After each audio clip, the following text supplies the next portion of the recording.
চলে আসলাম লিটল ইংল্যান্ডে। খুব যত্নে রাখা এই স্বপ্নটাও পূরণ হয়ে গেল। যেন মনে হচ্ছে এই বুঝি ঘুম ভেঙে যাবে, কিন্তু না, এটাই হচ্ছে ফারহানা বিথির জীবন, কষ্ট করে পাওয়া সত্যিকারের জীবন। শ্রীলঙ্কার নোয়ারেলিয়াতে এত সুন্দর একটা লিটল ইংল্যান্ড শহর রয়েছে তা জানতামই না। তবে এটা খুবই ছোট্ট, ইংল্যান্ডের ছোট্ট একটা প্রতিচ্ছবি। হ্যালো এভরিওয়ান, কি অবস্থা সবার, কেমন আছেন? সকাল সকাল এত সুন্দর ওয়েদার দেখলে কার মন খারাপ থাকবে বলেন তো? মাশাআল্লাহ, এত সুন্দর লাগছিল। আমরা সকাল সকাল ব্রেকফাস্ট করে নিলাম এন্ড তাড়াতাড়ি আমরা বের হয়ে যাব এই সুন্দর নোয়ারেলিয়া পাহাড়ি এলাকা দেখতে। কিছু দূর আসতে না আসতে দেখি একটা লিটল ইংল্যান্ড, যদিও বা এটা প্রাইভেট এরিয়া। পারমিশন নিয়ে আমরা ঢুকে পড়ি এত সুন্দর একটা জায়গা দেখতে। দেখে যেন মনে হচ্ছিল টিভিতে যেমন দেখতাম ঠিক তেমন। জানি না কখনো ইংল্যান্ডে যেতে পারবো কিনা, তবে এখানে এই ছোট্ট ইচ্ছাটা পূরণ তো হয়েছে। কেমন হতে পারে বা চোখের সামনে দেখলে কেমন লাগবে। ভীষণই ঠান্ডা ছিল, একদমই জ্যাকেট ছাড়া থাকা যাচ্ছে না। প্রচন্ড ঠান্ডা, আমাদের শরীরও যেন বিশ্বাস করতে পারছে না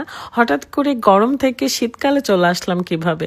এই কারণে সবাই অসুস্থ হয়ে পড়ছে এন্ড এখন আমার গলা যে ভাঙা, এটা আপনারা বুঝতেই পারছেন। এই প্রকৃতির কারণে অসুস্থ হয়েছি, কিন্তু এর রূপ আমাকে স্ট্রং বানিয়ে রেখেছে। এখানে আমরা খুব সুন্দর একটা রোমান্টিক ভিডিও করতেছিলাম। এরকম সুন্দর জায়গায় আসলে মন অটোমেটিক্যালি ভালো হয়ে যায়। তার মধ্যে যদি ফ্যামিলি, ফ্রেন্ডস কিংবা ভালোবাসার মানুষের সাথে আসেন তাহলে তার কথাই নেই। এখানে এসে এত ভালো লাগছিল, আমরা এদিক ওদিক ছোটাছুটি করতেছিলাম। এই মানুষটার জন্যই হয়তো আজকে আমি এখানে দাঁড়িয়ে আছি, আনন্দ করতে পারছি, জীবনের এত বিলাসিতা সুখ দেখতে পাচ্ছি। আল্লাহ মানুষটাকে অনেক অনেক দিন বাঁচিয়ে রাখুক, আমার জীবনের অর্ধেক সময় নিয়ে নিক, সুস্থ রাখুক, ভালো রাখুক। বাই দ্য ওয়ে, আপনারা অনেকেই জিজ্ঞাসা করছিলেন যে আমার এই জ্যাকেটের দাম কত নিয়েছে। শ্রীলঙ্কার নোয়ারেলিয়া থেকেই নিয়েছি এবং এটা ফার্স্টে বলেছিল 17,000 রুপিয়া, পরে অনেক দামাদামি করে 12,000 রুপিয়া দিয়ে নিয়েছি, মানে বাংলাদেশি টাকা প্রায় 6-7 হাজার টাকা। মুস্তারিনেরও অনেক পছন্দ হয়েছিল, তাই সেও একটা সেম নিয়েছে। আর আমাদের মুস্কান আপু আগে কেনাকাটা করে ফেলছিল, তাই সে এই জ্যাকেটটা নেয় নাই। সে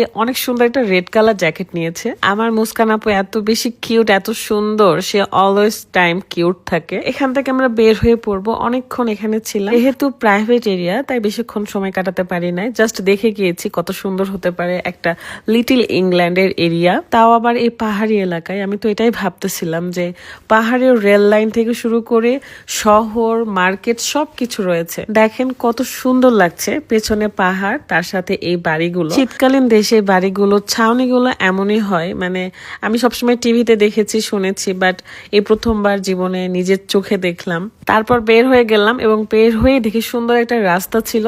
রাস্তাটা তো কিছু পিকচার আর ভিডিও নিলাম, কারণ এগুলো আমাদের জীবনের স্মৃতি হয়ে থাকবে। আবার কখন আসবো না আসবো তার তো ঠিক নাই। তারপর রাত হাসবা আবার 2টা জ্যাকেট নিয়েছে, কারণ তাদের নাকি আরো অনেক ঠান্ডা লাগতেছিল। যাই হোক, আমরা এখানে বাবুল পেয়েছিলাম, বাবুল কিনেছি, খুবই ভালো লাগছিল, বাচ্চাদের মতো এখানে খেলা করতেছিলাম। আমরা এখানকার একটা লেকের ধারে যাব, সেখানে অনেক মজা হবে। ওখানে একটা রাইডও উঠেছি আমরা, সেটা ব্লগ আমি নেক্সট ভিডিওতে দিব, কারণ এখানে দিলে অনেক বড় হয়ে যাবে। এক একটা স্পটের এক এক রকম স্মৃতি থাকুক। সবাই ভালো থাকবেন, সুস্থ থাকবেন। আমি এখন বিদায় নিচ্ছি, আর আমার জন্য দোয়া করবেন যেন আমি সুস্থ হয়ে যাই তাড়াতাড়ি। সো ভালো থাকবেন, আল্লাহ হাফেজ।